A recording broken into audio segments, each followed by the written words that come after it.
অসম নাগালেণ্ডৰ সীমান্তত ড্ৰাগছৰ বিৰুদ্ধে সজাগতা বৃদ্ধিৰ উদ্দেশ্যে দিনজোৰা কাৰ্যসূচী অনুষ্ঠিত।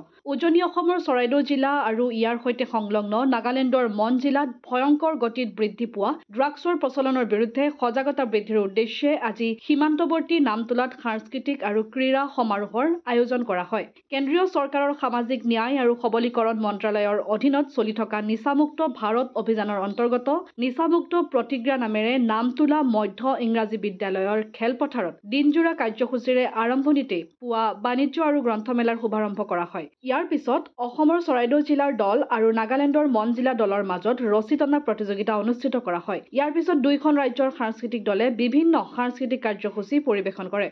পৰৱৰ্তী কাৰ্যসূচী হিচাপে স্থানীয় নিবনুৱা যুৱক-যুৱতীসকলৰ বাবে কেৰিয়াৰ কাউন্সেলিঙৰ এক অনুষ্ঠানৰ আয়োজন কৰা হয়। বিয়লি দুয়োখন চুবুৰীয়া ৰাজ্যৰ দুটা ফুটবল দলৰ মাজত এখন প্ৰীতি ফুটবল খেল অনুষ্ঠিত হয়। অসম চৰকাৰৰ কেবিনেট মন্ত্ৰী যোগেন মোহন, সোণাৰী সমষ্টিৰ বিধায়ক ধৰ্মেশ্বৰ কোঁৱৰ, প্ৰাক্তন বিধায়িকা নৱনীতা সন্দিকৈ, আৰক্ষী অধীক্ষক সুৰজিৎ সিং পানচৰৰ লগতে চৰাইদেউ আৰু মন জিলা প্ৰশাসনৰ শীৰ্ষ বিষয়াসকলৰ উপস্থিতিত অনুষ্ঠিত হোৱা খেলখনত নাগালেণ্ডৰ দলটোৱে অসমৰ দলটোক 1-0 গলত পৰাজিত কৰে।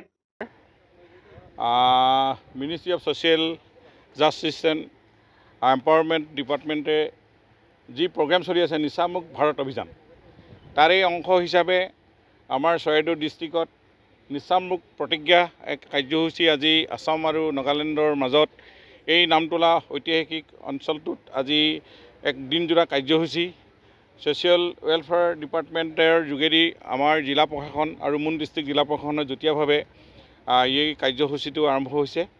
দিনজোৰা কাৰ্যসূচীৰ পাছত এতিয়া শেষত এখন ফুটবল খেল আৰু দুইখন ডিষ্ট্ৰিক্টৰ অৰ্থাৎ দুখন ষ্টেট আসাম এণ্ড নাগালেণ্ড, ইয়াতে চৰাইদেউ ডিষ্ট্ৰিক্টে অসমৰ হৈ আৰু মুন ডিষ্ট্ৰিক্টে নাগালেণ্ডৰ হৈ প্ৰতিনিধিত্ব আগবঢ়াইছে।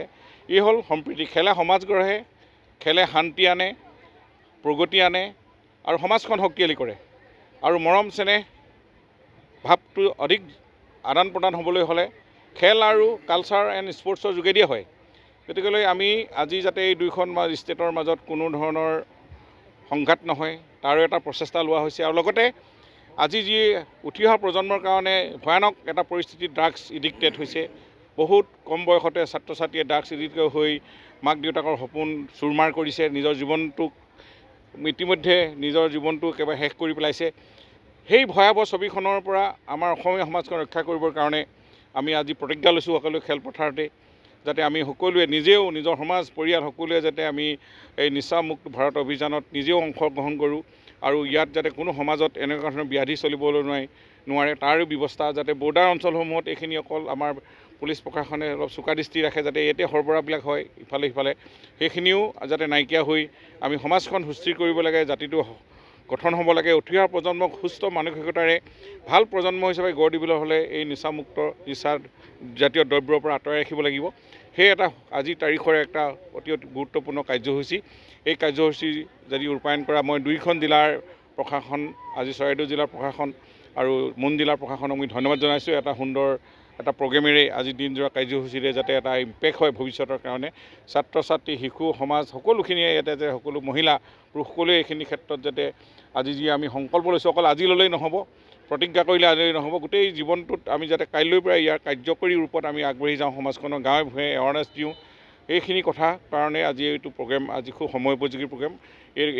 ইয়াকে আজি আমি দুইখন ৰাজ্যৰ মাজত এই সম্প্ৰীতিৰ বান্ধোনডাল অধিক কটকটীয়া হ'ব আৰু এই ড্ৰাগছ যাতে এডিক্টেড মানুহখিনিক সজাগ কৰা আৰু যাতে ইয়াক ভৱিষ্যতে কণ্ট্ৰল কৰা আৰু আজি সমাজখনক আমি সুৰক্ষিত কৰি ৰাখিবৰ কাৰণে আমি ড্ৰাগছ মুক্ত এখন সমাজ বিচাৰোঁ। এই কাৰ্যসূচী লক্ষ্য ইমানেই। মথুৰাপুৰৰ পৰা ইছলাম আহমেদৰ ৰিপৰ্ট, অসম আদিত্য।